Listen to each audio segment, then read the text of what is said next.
ನಮಸ್ಕಾರ. Media focus ವೀಕ್ಷಕ ಮಿತ್ರರಿಗೆ ಸ್ವಾಗತ. ನಾನು ಶ್ರೀಪತಿ ಹೆಗಡೆ ಹಕ್ಲಾಡಿ.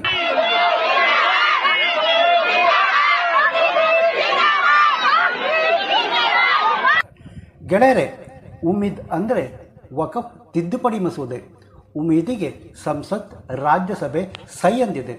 ಇಷ್ಟಕ್ಕೆ ವಕ್ಫ್ ಆಟೋಟಪಕ್ಕೆ ಬ್ರೇಕ್ ಬಿತ್ತ? ಖಂಡಿತ ಇಲ್ಲ ರೀ. ವಕಫ್ ಅಮೆಂಡ್ಮೆಂಟ್ ಜಾರಿಗೆ ಬಾರದಂತೆ ತಡೆಯುವ ಏನೆಲ್ಲ ಪ್ರಯತ್ನ ನಡೆದಿತ್ತು, ಹಾಗೆ ವಕ್ಫ್ ಬಿಲ್ ನ್ಯಾಯಾಲಯದ ಮೆಟ್ಟಲೇರೋದಂತೂ ನಿಕ್ಕಿ.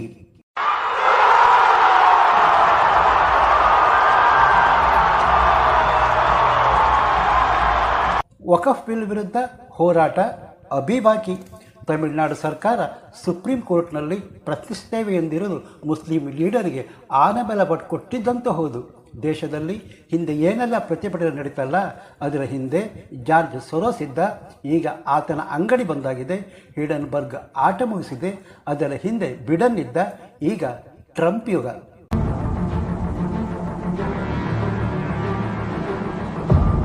ವಿರೋಧ ಪಕ್ಷ ವಕಫ್ ಬಿಲ್ ತಡೆಯುವ ಎಲ್ಲ ಪ್ರಯತ್ನ ಮಾಡಿ ಮುಸ್ಲಿಂ ಸಮುದಾಯ ಎತ್ತಿಕಟ್ಟುವ ಕೆಲಸ ಮಾಡಿತು. ಹಾಗೆ ಆಡಳಿತ ಪಕ್ಷ ಸದಸ್ಯರ ಕಿವಿ ಊದುವ ಪ್ರಯತ್ನವೂ ನಡೀತು. ವಿರೋಧ ಪಕ್ಷದ ಹಿಕ್ಮತ್ತು ಮುಸ್ಲಿಂ ನಾಯಕರಿಗೆ ಮತ್ತಷ್ಟು ಬಲ ಬಂದು, ನಾವು ದೇಶಾದ್ಯಂತ ಪ್ರತಿಭಟನೆ ಮಾಡ್ತೇವೆ, ಅದು ರೈತರ ಪ್ರತಿಭಟನೆಯಂತೆ ಇರುತ್ತೆ, ದಂಗೆ ರಕ್ತ ಅಂತಲ್ಲ, ಬೊಬ್ಬರಿಸಿದ್ದೇ ಅಬ್ಬರಿಸಿದ್ದು. ಯಾವತ್ತು ಮುಸ್ಲಿಂ ನಾಯಕರ ಕರೆಗೆ ಸಮಾಜ ಸ್ಪಂದಿಸಲಿಲ್ಲವೋ ಹೋರಾಟದ ಪುಂಗಿ ಬಂದು ತ್ರಿಬಲ್ ತಲಾಕ್ ನ್ಯಾಯಾಲಯ ಮೆಟ್ಟಲೇರಿ ಫೇಲ್ ಆಯಿತು. ಅಂದರೆ ಕೇಂದ್ರ ಸರ್ಕಾರ ತಂದ ಅಮೆಂಡ್ಮೆಂಟಿಗೆ ನ್ಯಾಯಾಲಯದ ಮುದ್ರೆ ಸಿಕ್ತು. ಹಾಗಾದರೆ ಕೇಂದ್ರ ಸರ್ಕಾರ ತಂದ ವಕಫ್ ಬಿಲ್ ಏನು ಹೇಳುತ್ತೆ? ಬಿಲ್ ಕೋರ್ಟಿಗೆ ಹೋದರೆ ಏನಾಗುತ್ತೆ? ಫೇಲ್ ಆದರೆ ಕೇಂದ್ರಕ್ಕೆ ಬ್ರಹ್ಮಾಸ್ತ್ರವಂತೂ ಇದ್ದೇ ಇದೆ. ಮುಸ್ಲಿಂ ಅಂದರೆ ಶಿಯಾ ಸುನ್ನಿ ಮಾತ್ರವ? ಒಳಪಂಗಡ ಇಲ್ವಾ? ಉಳಿದ ಮುಸ್ಲಿಂ ಸಮುದಾಯ ಸ್ಥಿತಿ ಏನು? ವಕ್ಫ್ ಮಸೂದೆ ಅಂಗೀಕಾರ ನಂತರ ಮುಸ್ಲಿಂ ಮಹಿಳೆಯರು ಸೇರಿದಂತೆ ಮೋದಿಗೆ ಜೈ ಎಂದಿದ್ದೇಕೆ?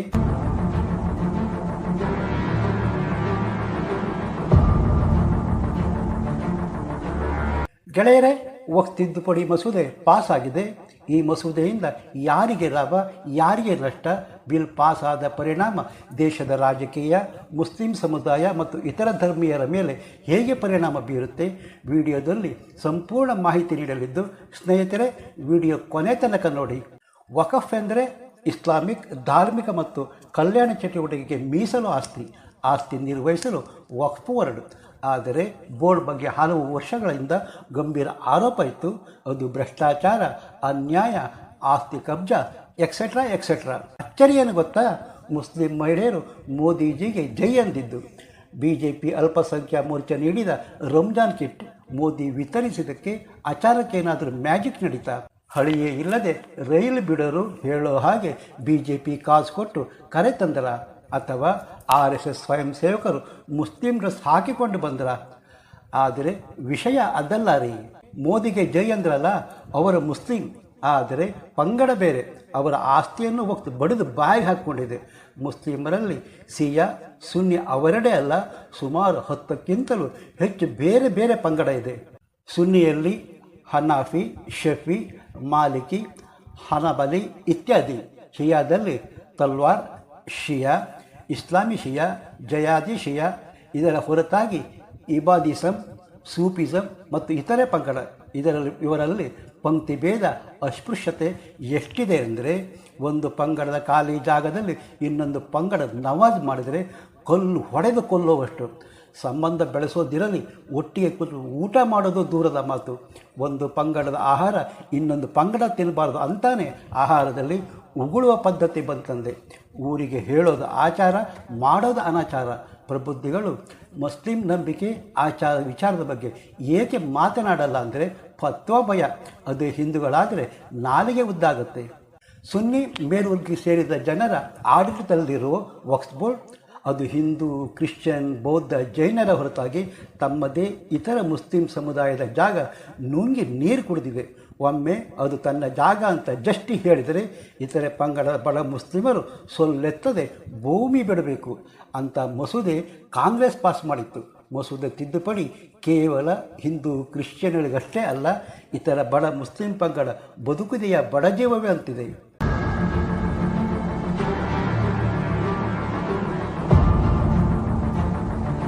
ಹಾಗಾದರೆ ಕಾನೂನಿನಲ್ಲಿ ಏನೆಲ್ಲ ಬದಲಾವಣೆ ತರಲಾಗಿದೆ ಎಂದರೆ, ಅನ್ಯ ಧರ್ಮೀಯರು ಇಸ್ಲಾಂ ಧರ್ಮಕ್ಕೆ ಮತಾಂತರಾಗಿ 5 ವರ್ಷ ಪೂರೈಸದಿದ್ದಲ್ಲಿ ಅಂಥವರು ವಕ್ಫ್ ಬೋರ್ಡಿಗೆ ದಾನ ಮಾಡೋ ಮೊದಲು ಲವ್ ಜಿಹಾದ್ ಪ್ಲ್ಯಾನ್ ಮಾಡಿ ಅನ್ಯ ಧರ್ಮೀಯರ ಮದುವೆಯಾಗಿ ಇಸ್ಲಾಮಿಗೆ ಮತಾಂತರ ಮಾಡಿಸಿ ವಕ್ಫ್ ಬೋರ್ಡಿಗೆ ಆಸ್ತಿ ಬರೆಸಿಕೊಳ್ತಿದ್ದರು. ಈಗ ಹಳೆ ಮಂಗಾಟ ನಡೆಯಲ್ಲ ರೀ.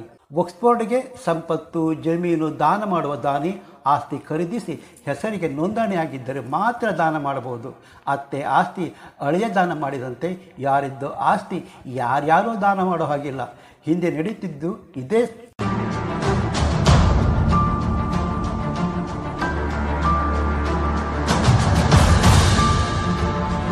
ಹಿಂದೆ ಮಹಿಳೆಯರಿಗೆ ಆಸ್ತಿಯಲ್ಲಿ ಹಕ್ಕಿಲ್ಲದೆ ಬರೇ ಹೆರುವ ಯಂತ್ರ. ಮಹಿಳೆ ಕೂಡ ಪಿತ್ರಾರ್ಜಿತ ಆಸ್ತಿ ಉತ್ತರಾಧಿಕಾರಿ. ಹೆಣ್ಣು ಮಕ್ಕಳಿಗೆ ಆಸ್ತಿಯಲ್ಲಿ ಹಕ್ಕು ನೀಡುತ್ತೆ. ಜಮೀನು ದಾಖಲೆ ದಾನ ಬಂದ 6 ತಿಂಗಳೊಳಗೆ ಎಲ್ಲ ಆನ್ಲೈನ್ ಅಪ್ಲೋಡ್ ಮಾಡಬೇಕು. ಮುಟ್ಟಿದ್ದೆಲ್ಲ ನಮ್ಮ ಆಸ್ತಿ, ಸರ್ಕಾರದ ಆಸ್ತಿ ಕಬ್ಜಾ ಮಾಡುತ್ತಿದ್ದ ಬೋರ್ಡ್ ಈಗ ಸರ್ಕಾರದ ಸಂಪತ್ತು ಟಚ್ ಮಾಡುವಂತಿಲ್ಲ. ಕಬ್ಜಾ ಮಾಡಿ ಕಾಂಪೌಂಡ್ ಕಟ್ಟಿ ಬಿಳಿ ಹಸಿರು ಬಣ್ಣ ಬಳಿದು ಜೆಂಡ ಹಾರಿಸಿ ಕೂರಲು ಇನ್ನು ಮುಂದೆ ಅವಕಾಶ ಇಲ್ಲ. ವಕ್ಫ್ ಬೋರ್ಡ್ ಅಂದರೆ ಮುಸ್ಲಿಮರದ್ದೇ ಕಾರಬಾರು. ಅನ್ಯ ಧರ್ಮದ ಸಂಸದ ಶಾಸಕರಿಗೂ ಅವಕಾಶ ಇರಲಿಲ್ಲ. ಈಗ ಹಾಗಿಲ್ಲ ರೀ. ಮಂಡಳಿಯಲ್ಲಿ ನ್ಯಾಯಾಧೀಶ, ಶಾಸಕ, ಸಂಸದರು, ಸುನ್ನಿ, ಶಿಯಾ, ಪಸ್ಮಂಡ್ ಸದಸ್ಯರಿರುತ್ತಾರೆ.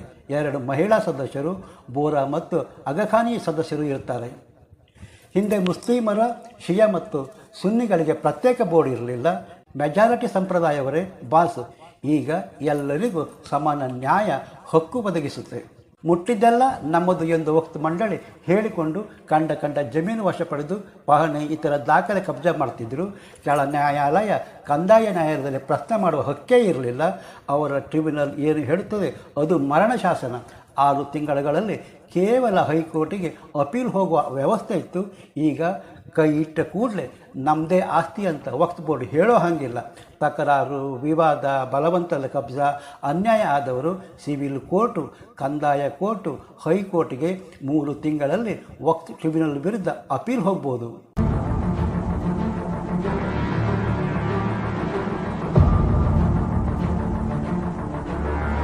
ವಕ್ಫ್ ಬೋರ್ಡ್ ಕಾದೆ ಆಡಿಟ್ ಮಾಡೋ ಅಧಿಕಾರ ಕೇಂದ್ರ ಮತ್ತು ರಾಜ್ಯ ಸರ್ಕಾರಗಳಿಗಿರುತ್ತೆ. ಇಲಾಖೆ ಲೆಕ್ಕ ಪರಿಶೋಧನೆ ಮಾಡುತ್ತೆ. ಮೊದಲು ಈ ವ್ಯವಸ್ಥೆ ಇರಲಿಲ್ಲ. ವಕ್ಫ್ ಬೋರ್ಡ್ ಏನು ಹೇಳುತ್ತೋ ಅದೇ ಫೈನಲ್. ಸರ್ಕಾರ ಯಾವುದೇ ಮಾಹಿತಿ ಕೇಳಿದರೂ ವಕ್ಫ್ ಬೋರ್ಡ್ ಮುಚ್ಕೊಂಡು ಕೊಡಬೇಕು. ಕಾಗದ್ ನಹಿ ದಿಖಾತಾ ನಹಿ, ಕೊಡಲ್ಲ, ತಿರಸ್ಕಾರ ಮಾಡುವಂತಿಲ್ಲ. ಮೊದಲು ಬಲಾಢ್ಯ ಬಾಂಧವರದ್ದೇ ಕಾರಬಾರು. ಸರ್ಕಾರ ಏನೂ ಕೇಳುತ್ತಿರಲಿಲ್ಲ. ಪರ್ಯಾಯ ವ್ಯವಸ್ಥೆ ಅನ್ನೋ ಥರ ಇತ್ತು. ವಕಫ್ ಆಸ್ತಿಗಳ ಆದಾಯ ಕೆಲವೇ ಪ್ರಭಾವಿ ಮುಸ್ಲಿಮರ ಪಾಲಾಗ್ತಾ ಇತ್ತು.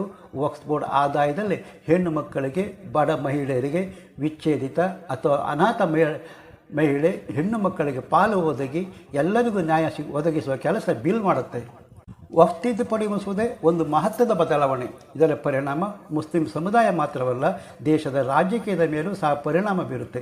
ಬಿಲ್ ದೇಶದ ಅಭಿವೃದ್ಧಿಗೆ ಪೂರಕವ ಅಥವಾ ನಿರ್ದಿಷ್ಟ ಸಮುದಾಯದ ಹಿತಕ್ಕೆ ಧಕ್ಕೆಯಾಗುತ್ತಾ? ನಿಮ್ಮ ಅಭಿಪ್ರಾಯ ಕಾಮೆಂಟ್ ಮಾಡಿ. ನಿಮಗೆ ಈ ವಿಡಿಯೋ ಇಷ್ಟವಾಗಿದೆಯಾ? ಹಾಗಿದ್ದರೆ ಲೈಕ್ ಮಾಡಿ, ಶೇರ್ ಮಾಡಿ, ಮೀಡಿಯಾ ಫೋಕಸ್ ಚಾನಲ್ ಸಬ್ಸ್ಕ್ರೈಬ್ ಮಾಡಿ. ಮುಂದಿನ ವಿಡಿಯೋದಲ್ಲಿ ಮತ್ತೆ ನಿಮ್ಮ ಭೇಟಿ. ಅಲ್ಲಿಯ ತನಕ ನಮಸ್ಕಾರ. ಜೈ ಕರ್ನಾಟಕ, ಜೈ ಹಿಂದ್.